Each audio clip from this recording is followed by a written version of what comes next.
pinakamalawak na newsroom sa buong Pilipinas. Ito ang Radyo Pilipinas News Update.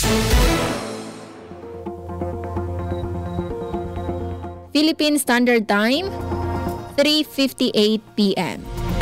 Maupay nga kulop sa iyong tanan, asyay niyan mga balita yan na nga oras.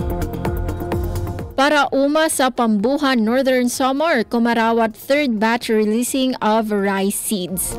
Detalye pamatian naton matikang kan Charmaine Perito Balvez. Radyo Pilipinas Report. Ginbuhat sa Pambuhan Northern Samar ang third batch releasing of rice seeds. Ang aktibidad ang ginorganisa para asisteran ang lokal nga mga rice farmers tungod sa padayon nga kakulangan sa supply sa rice seeds ug sugad man para masigurado ang padayon nga produktibidad ug pagkamay-ada seguridad sa pagkaon sa munisipyo. Ang programa ang ginatenderan ni Alkalde Owen Lamberto Shervo, kundiin siya nagpahayag sa iya huloos nga suporta sa lokal nga sektor sa agrikultura ug ginkilala ang dedikasyon ug paningkamot sa mga parauma sa era trabaho. Ang gindistribuar nga rice seeds ang nalauman nga makakabulig sa mga parauma nga masustener ang era panginabuhian, mapahitaas ang ani ug makakontribuer sa pagkamay-ada supesyente nga supply sa pagkaon sa lokal nga level. Para sa Bagong Pilipinas, Charmaine Perito Balvez, Radyo Pilipinas, Radyo Publiko, Calbayog. Para sa aton katapusan nga balita, Barangay San Miguel sa bungto San Las Navas, Northern Samar, kumarawat training bahin sa Mallard Duck o Itik Egg Production and Management. Detalye sa pagbalik ni Charmaine Perito Balvez.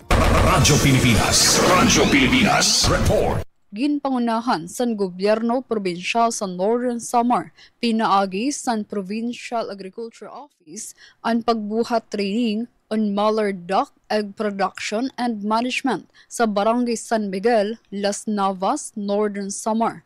Natudlok ang Barangay San Miguel nga damo makukuhaan supply san tubig ug maupay ang palibot sa pagpadako san itik. Husto nga lugar para sa integrated nga sistema san pag-uma. Nakabenepisyo ang mga miyembro sa San Miguel Integrated Farmers Association kundiin sila nagkamay-ada praktikal nga nolohiya ug skills sa duck housing, feeding management, breeding ug egg production techniques. Nahibaruliwat ang mga partisipante sa tama nga biosecurity measures ug sustainable farm practices para masigurado ang produktibidad ug makaganansya sa era susudlon nga proyekto. Pinaagi sa inisyatibo, mabubuligan ang lokal nga mga parag-uma, pag-diversify sa era income sources, samtang ginpapakusog ang seguridad sa pagkaon ug ginpaparigon ang panginabuhi sa komunidad. Para sa Bagong Pilipinas, Charmaine Perito Balvez, Radyo Pilipinas, Radyo Publiko, Calbayog. Asya doon kabugusan sa mga balita yan na nga oras. Padayon kamo pamati sa DYOJ Radyo Pilipinas, Radyo Publiko Calbayog para sa mga news updates. Ini si Suzette Pretensio para sa Radyo Pilipinas, Radyo Publiko. Mula sa pinakamalawak na newsroom sa buong Pilipinas, ito ang Radyo Pilipinas News Update.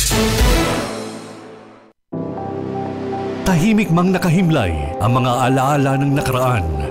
Ngayong undas, muli nating sindihan ang kandila ng paggunita at pag-aalay ng taimtim na panalangin para sa mga mahal nating lumisan.